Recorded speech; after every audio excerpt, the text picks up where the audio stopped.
I might actually set this over here, tie onto that brace wire, and then clip that directly onto the high tensile.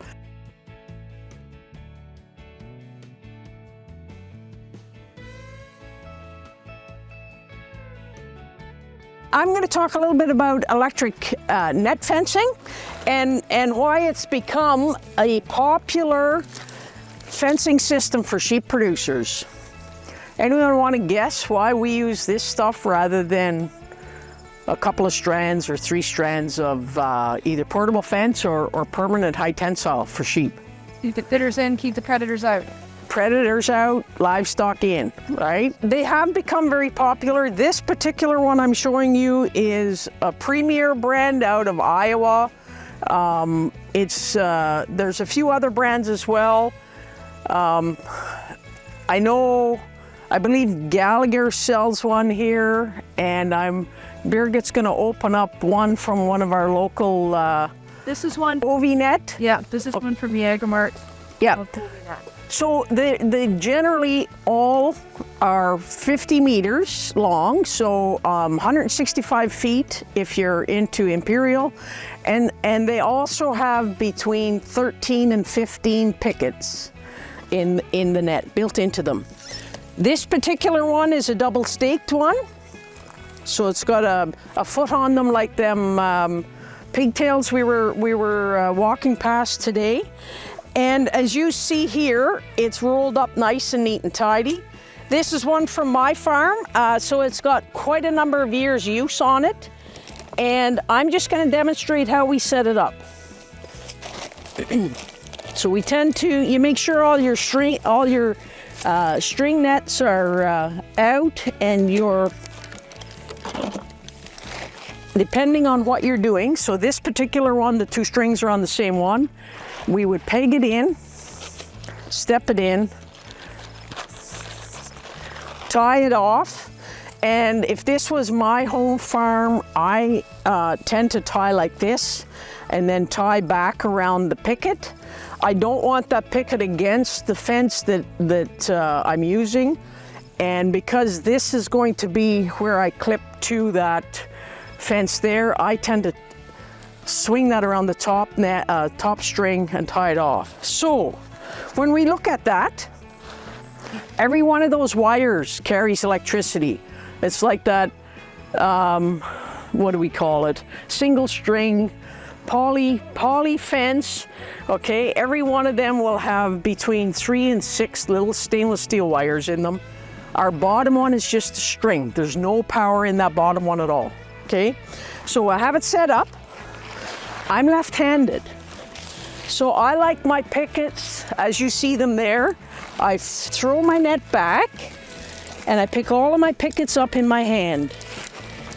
And I'm hoping whoever rolled this one up the last time that it's gonna work for me. And then I just walk, okay? Drop the pickets. I'm gonna do a jig in my fence because I wanna follow where the grass is knocked down. And you just let the pickets drop as you go.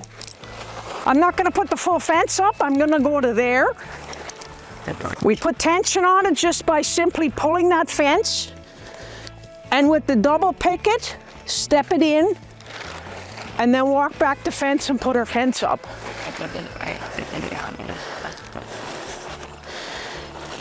And because, as Birgit said, one of the main purposes of us using this is predator control. And we're keeping the coyotes out, and not so much keeping the sheep in, but your livestock guardian dogs in. Because if we're grazing rented land like this and it's not permanent fenced on the outside, you can keep sheep in with 3 strands of string, but you would not keep your dogs in. Okay?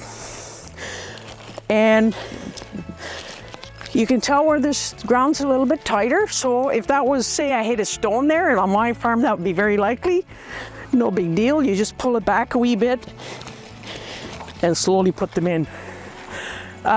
You'll see this one, there's some wear spots, and eventually that will break. And where did I see one? there's actually a patch right here. Someone has repaired that and patched it. Does that then affect the power flow along that Yes. strand with full length to the... Yep. Okay. And so if you look at the end here, this wire that runs up the side, it connects, every one of these wires is connected together here.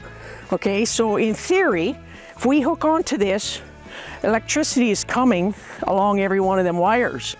But if there's no little filaments in there, I have a break. And that And wire will be dead. this whole wire would be dead, okay? And two things, so you see that, right? If I was fixing that, I wouldn't cut that. I'd come back here, I'd tie in back where the wire's good and put one of them they're copper, but a little copper splice on it. Actually, they're probably brass. And then I'd come over here and I'd do the same. And if this was an excellent wire, I would actually drop down and tie it into 2 or 3 of these so that, you know, you're getting electricity. Honestly, this is where you need the power for sheep. Those 3 wires there, right? Maybe this one. The top part's more for the dogs and the coyotes, and it's a visual mental barrier. Like there's no sheep ever gonna be touching these unless they tried to jump over and got tangled. I can guarantee you that was done by my little heifer that decided that she wanted to chew on the electric fence when there's no power in it. So, as I say, they're really taken off with our sheep producers. They've really taken off with anyone who's grazing off farm with sheep producers or goats. There are different versions. Like as I said, if you're trying to pasture raise poultry or laying hens, there are poultry styles that are a little bit taller. So your posts are quite a bit heavier and work effectively.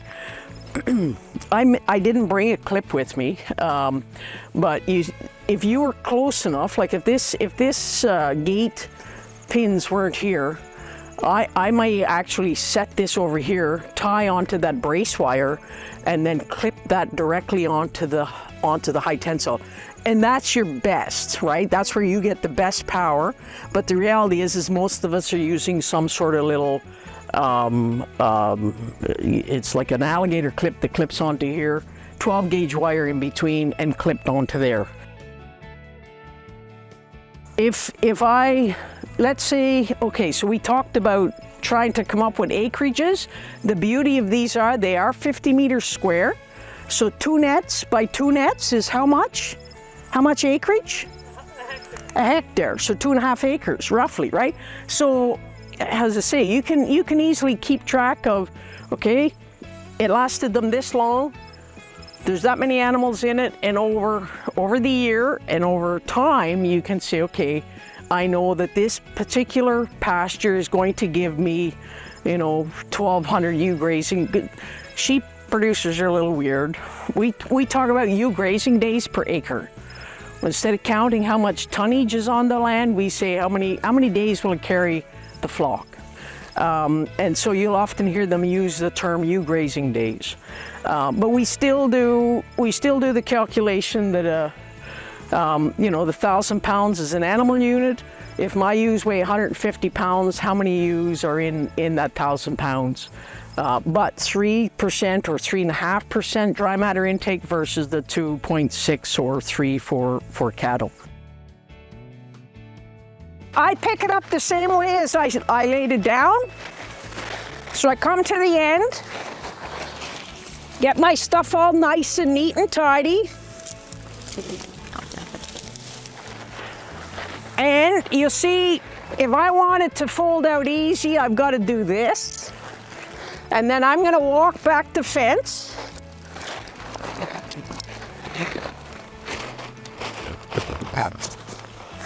And you're pretty much picking up one-handed. And typically, I don't have big blue boots on, so I seldom trip myself, but you can trip yourself in this. This time of year, we're usually really dry at home. We've had more rain in August than we've had in all of July already. And so it's a treat picking up fences because they're not hard to get out of the ground.